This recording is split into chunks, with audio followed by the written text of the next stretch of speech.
Got company.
The enemy is close by.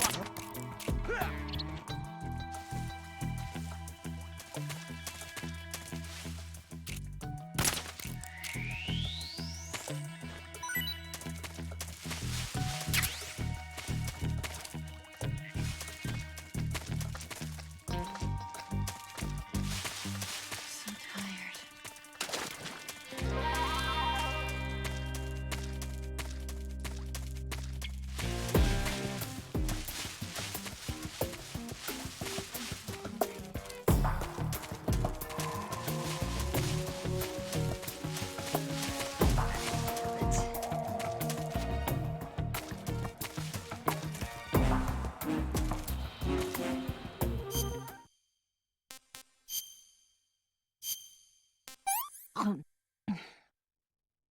Well, not bad at all. I'm okay now.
this. No, wait!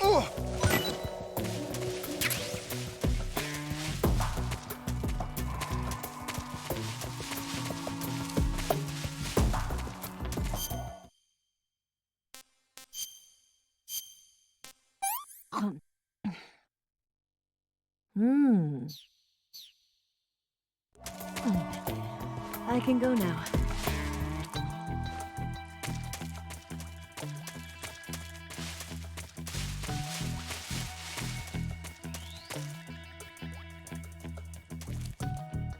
So tired.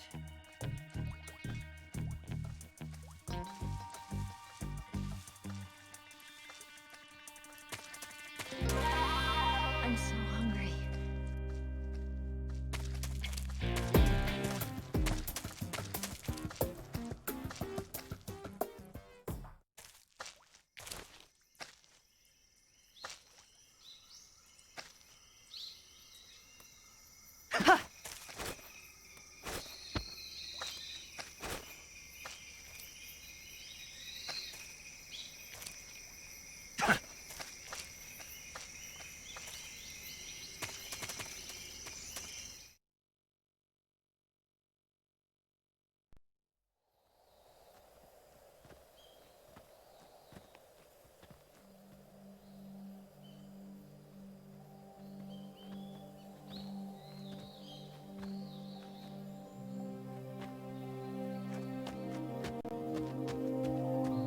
Come on, Snake.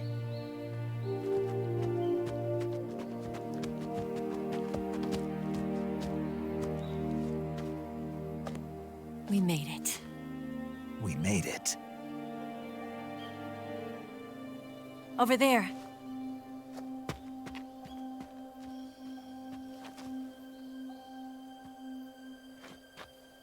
It's the boss, isn't it? I'll go get the wig ready to take off. Right. I'll leave you two alone. But come back in one piece, okay?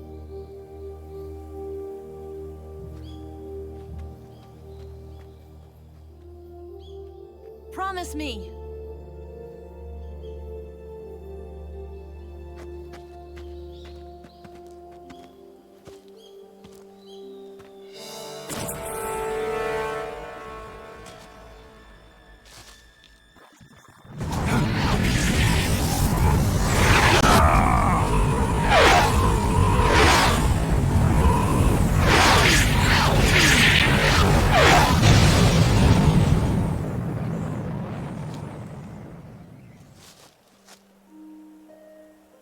Life's end.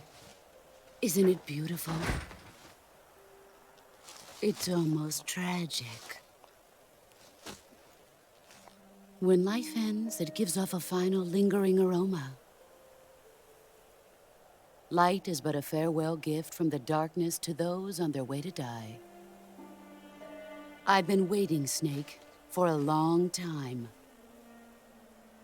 Waiting for your birth, your growth, and the finality of today. Boss. Why are you doing this? Why? To make the world one again. The world used to be whole. But with the end of the Second World War, the philosophers began to fight amongst themselves, and the world was torn apart. The Cobras, my comrades who trained and fought alongside me, were torn apart as well. The foibles of politics and the march of time can turn friends into enemies just as easily as the wind changes. Ridiculous, isn't it? Yesterday's ally becomes today's opposition, and this Cold War? Think back. When I was leading the Cobras, America and Russia were fighting together. Now, consider whether America and Russia will still be enemies in the 21st century. Somehow I doubt it. Enemies change along with the times, the flow of the ages, and we soldiers are forced to play along.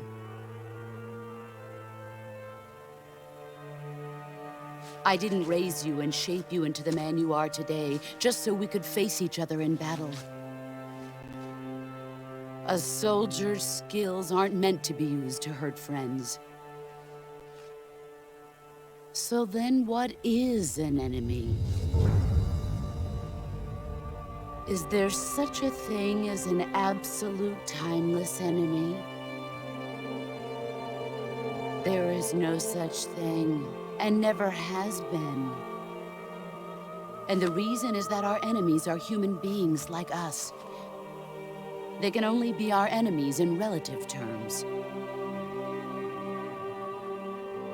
The world must be made whole again. The philosophers must be reunited. I will devote my skills to that purpose. And with the Colonel's money, I will achieve that end. Just as I once created the Cobras. They are my family. I may no longer be able to bear children, but I still have a family.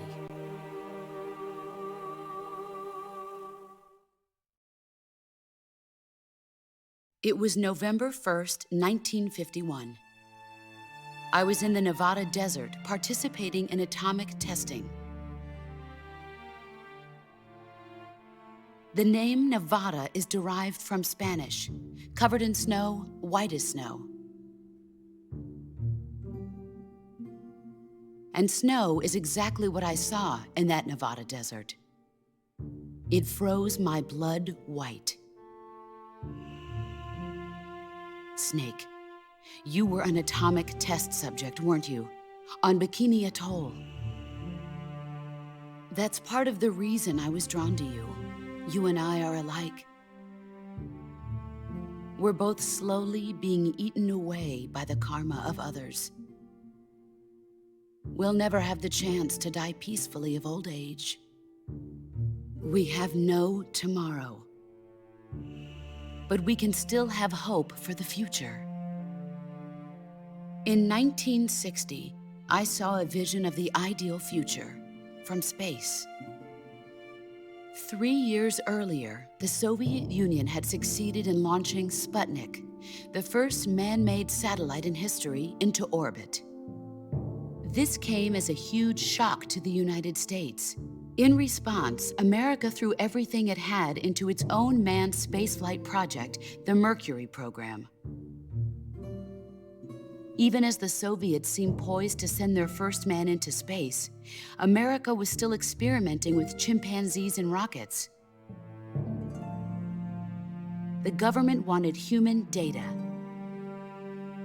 So they secretly decided to send a human being into space. I was the one they chose. At the time, they didn't have the technology to block out cosmic rays, and whoever they sent up would inevitably be exposed to heavy radiation. That's why they chose me. After all, I'd already been irradiated once. Of course, you won't find any of this in the history books. I could see the planet as it appeared from space. That's when it finally hit me. Space exploration is nothing but another game in the power struggle between the US and the USSR. Politics, economics, the arms race, they're all just arenas for meaningless competition. I'm sure you can see that, but the Earth itself has no boundaries. No East, no West, no Cold War. And the irony of it is, the United States and the Soviet Union are spending billions on their space programs and the missile race, only to arrive at the same conclusion. In the 21st century, everyone will be able to see that we are all just inhabitants of a little celestial body called Earth. A world without communism or capitalism, that is the world I wanted to see. But reality continued to betray me. In 1961, I was sent to Cuba, to Bahia de Cochinos. It was part of a CIA-sponsored invasion under the guise of taking Cuban exiles back to their country. But the US government betrayed them. Our weak-kneed president held back their air support. Defenseless, the exiles were annihilated by the Cuban army. All I could do was watch in silence. I was set up by the very country I'd sacrificed so much for, by the very government I dedicated my life to defending. I was driven from the surface world, and I went underground. Then, 2 years ago, I faced the Sorrow, my old comrade in battle. He was my friend. But one of us had to die. I was left with no choice. The Sorrow gave his life for me. There is no enmity between us. One must live, and one must die. That was the mission. The ones who gave me that mission were the philosophers. Early in the 20th century, the true holders of power in the United States, the Republic of China, and the newly formed Soviet Union gathered together in a secret meeting that would later be known as the Wiseman's Committee. The secret pact they formed there marked the beginning of the philosophers. But the last of the original members died in the 1930s. After that, the organization began to run out of control, and the Wiseman's Committee degenerated into a mere shell of its former self. The philosophers of today have no sense of good or evil. Their influence extends to countries and organizations involved in every aspect of every war. They have become war itself. That's how they operate. The sacrifices of war cause a shift in the times. This shift leads to renewed conflict, and in turn triggers the next war. Like a nuclear chain reaction, each conflict sparks countless others, forming an endless spiral that will continue on for eternity. Do you understand what I'm saying, Snake? By consuming me and you, the philosophers intend to keep that cycle going forever. It was my father who explained all of this to me. He was one of them. You see, I am the last remaining child of the philosophers. But after he revealed the truth, my father was killed by that same shapeless, formless organization. And my father isn't the only thing the philosophers have taken from me. In June of 1944, the Cobras and I took part in the landing at Normandy.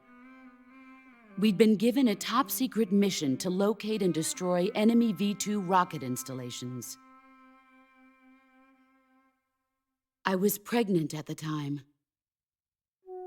The Sorrow was the father. I gave birth on the field of battle. A beautiful baby boy. But my child was snatched away from me by the philosophers.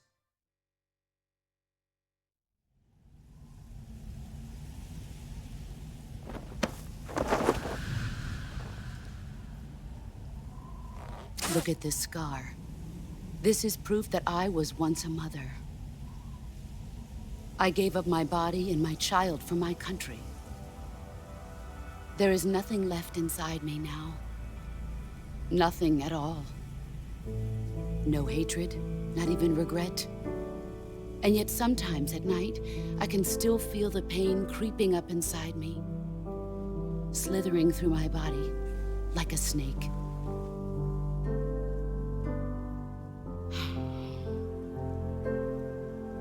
I've never talked this much about myself before. Thanks. Thanks for listening to me.